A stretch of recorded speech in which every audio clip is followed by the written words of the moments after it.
Good evening, ladies and gentlemen, boys and girls. Welcome to Clark TV.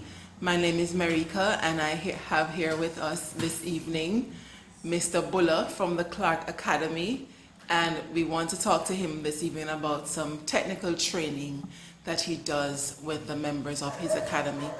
Welcome, sir. Evening to you. All right, so we're going to start off with the first question. Before you go to the questioning, first I want to send out a little shout out to my mother. Tell Mama today is her birthday. Happy birthday, Mama. And she and her friend Sharon, I will open it just enjoy myself and just have some fun and then go to the school. And Mama, just take care of yourself and just take your medication and listen to the people when they talk to you, and nobody use your stubbornness. Love you. Wonderful. Back to our football training and some technical aspects of it. What do you find exceptional about the grid that you have been using as a basis for your training? The grid was something that introduced to me when I was in the stage of Manning Cup, when I was playing for Durham Technical, final coach Big Carl at the time. And I did not get the understanding of it at the same time. So I learned over a period of time to look at it in my later years in terms of seeing the best way I can to utilize it to make my training more efficient. Because one of the main problems when I recognize in Jamaican football, we have no attractive midfielders. Jamaica does not prioritize midfield. Jamaica prioritizes the person where everybody say run upon the wing, the person where him alone score. Nobody no prioritize the player will set up the play, will orchestrate the play. So from this angle, in terms of from a rectangle angle, in terms of we can able to cover most grounds on the field where those people do those things not being recognized by their work. Wonderful. So what is a grid exactly and what format does it normally take? The grid is a rectangle shape. You can be able to organize it in a 8 by 10, 10 by 8, left to your specification and your understanding of the type of football that you have a clear view or understanding of. Because I know in and around the midfield, give 8 to 10 feet is clearly a view where the distance of passing to each player, is a more suitable distance. So sometimes you can carry it even 6 by 4, but at all times it cannot be same. You have odd and even number where you always have to incorporate to get the rectangle from it. Okay, wonderful. So you mentioned earlier about the lack of technical ability in the Jamaican team, and that leads me to my next question, which is, how does the grid help one to become a better player and the type of player you become upon mastery of the grid? Alright, what eventually happened, first it helps you to understand clearly what a lateral movement is and the ability to sprint from point A to B. And it helps you to reach at a level with your first touch. So your first touch will put you in a situation where you can have 2 passes from it each time you touch the ball, from point A to B. So it's a thing where I always prepare you in your mind, before the ball comes in order, so you can pass it at both angles. At this time, we're going to take a break. We'll be right back. Welcome back to our video. Welcome back to Clark TV and our interview with Mr. Clark from Clark Academy as we continue our discussion about the use of the grid in making one a better player, a better football player, that is. All right. How many types of grids do you employ in your training normally? Alright, normally a wide variety of things. But for me, for now, to the level that some of the children or some of the players reach. You have the flat 4 grade, you have the single bonus grade, you have the double bonus grade, and you have the triple bonus grade. Explain. The flat 4 grade itself, it focuses mainly on your off the ball movements in full from point A to B to keep the triangle at all times. And mastering of your first touch. And when man on, you pass the ball one time. When the man on, you control to show composure. The second one is a bonus grade. That you call that a transitional grade. Where in this case, you're not able to make a run from the furthest point to overlap. So in the future, the children and the people that play this game will understand clearly what's an overlapping thing. We use the term bonus just to indicate the purpose of overlapping. I think you're going to need for the wing back, the midfield. In some areas I learned they mention about give and go in basketball. It's a similar features.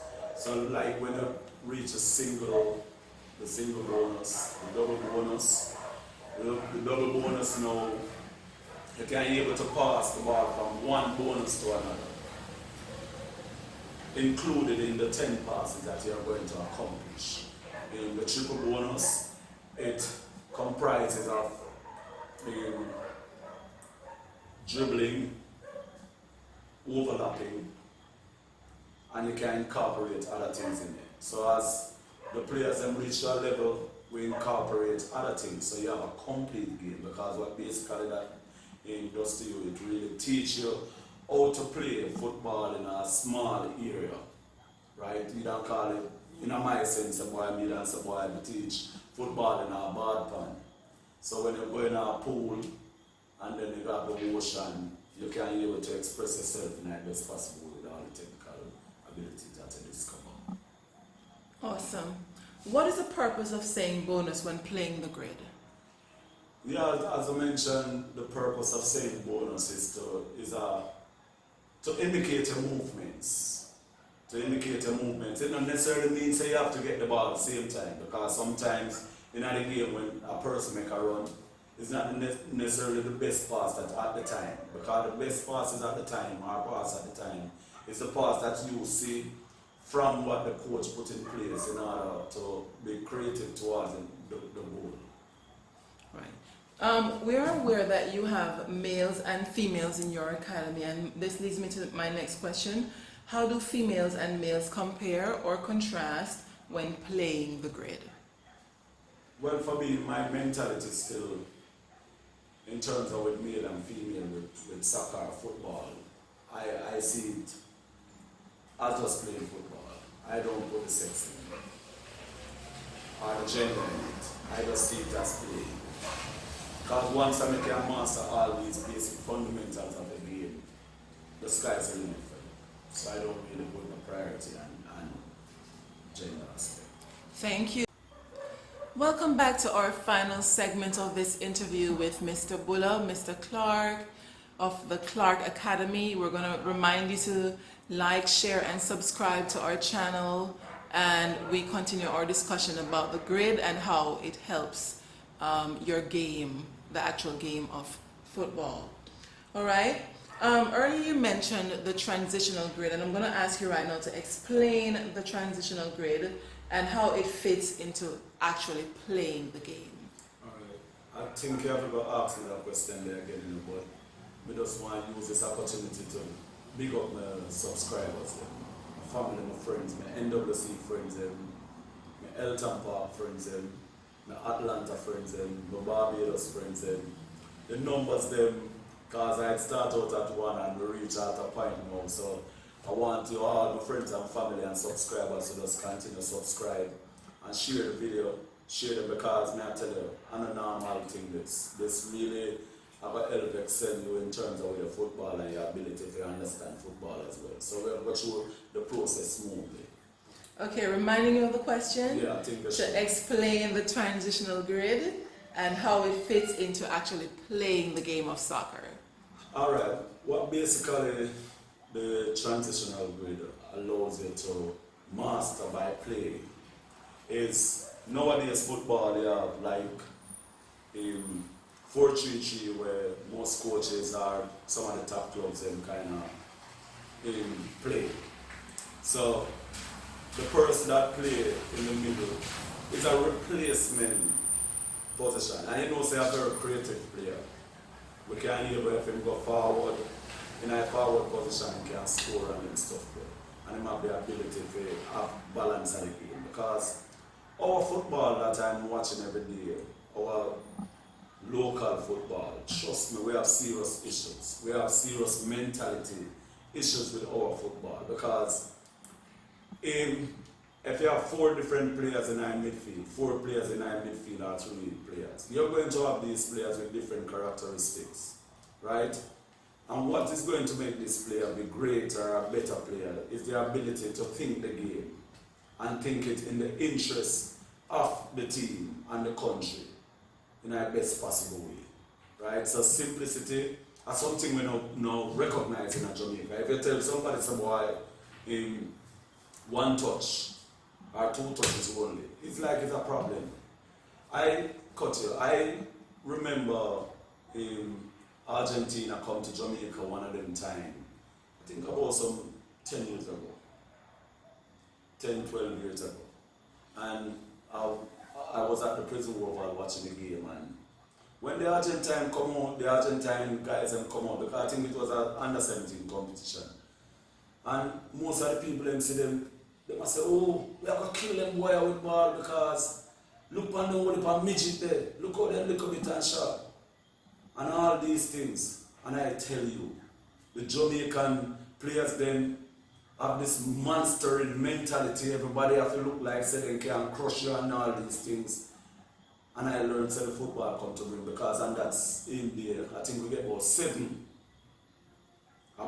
people we pick up in our prison oval. With a little midget man them just makes up 1 and 2 touches.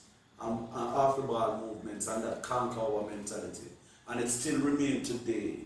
And I blame most of the coaches for it as well. Through the Manning Cup, they prioritize the player where they think of a score.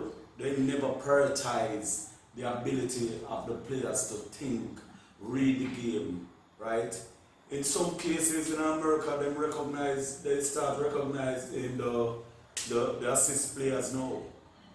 But our fundamental problem is our midfield. We have to have players who can be able to coordinate the defensive unit with the midfield unit with the defensive unit, and the defensive unit, the midfield unit with the forward movement. So we can be able to attack in numbers and defend in numbers, and when we have the ball or have access to the ball, we don't lose it easily.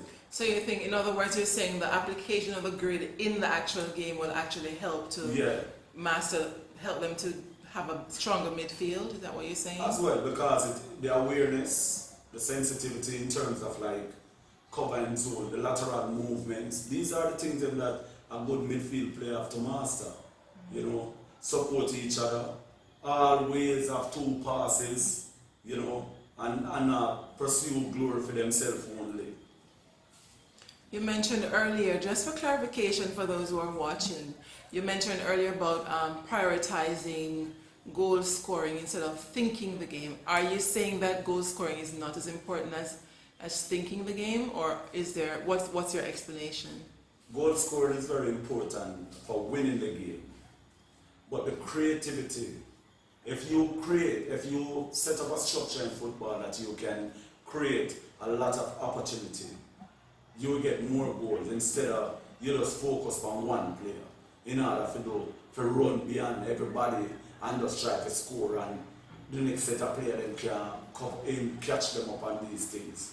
So some of those things that are some things that I view as well. Wonderful. Which team do you see in the world that you would say is a really great team at executing this technical ability and are actually very successful and dominant in the sport? Well, I recognize these things over the years from clubs like Barcelona, in France, in England. At the time before a particular coach come to England, it was Arsenal in terms of using the ball, and any size player can fit in.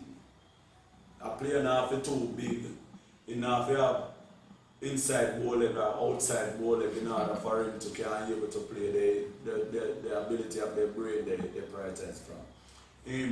Nowadays for me with football I will kind of focus like the coaches still, and Pep Guardiola has doing an amazing job with getting the players then to master the art of it still.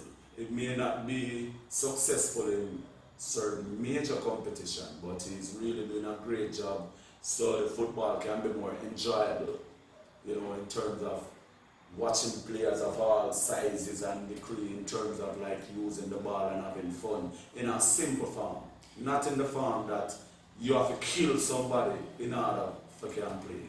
Wonderful, indeed, and of course they won the English Premier League, so that is a testament to the fact that one or two touches with the ball is actually effective. Our next question, what is the best age to start playing the grid? Or start players often playing the grid? Well, you have different coaches have different philosophy in terms of when players should start still. But I believe my program, most of the time when people come to me with their children and them think that most of the time either the child is too silent or they can't manage the child or something, and them find something to put them in, you know. But basically I use the opportunity to start them from like 7, 8 year old. If I recognize that they have natural ability in understanding at an early stage, I will incorporate them as well. But that give and take, that age is what I view as well. Great. That takes us to the end of our interview with Clark Academy and Mr. Clark from the Clark Academy. Thank you for watching. Remember to like, share, and subscribe, and see you in the next video. And remember, just big up my friends, the subscribers. Big up El Tampa, Phase 3 people. Big up all the people who support the thing, because it's our work. Bless up.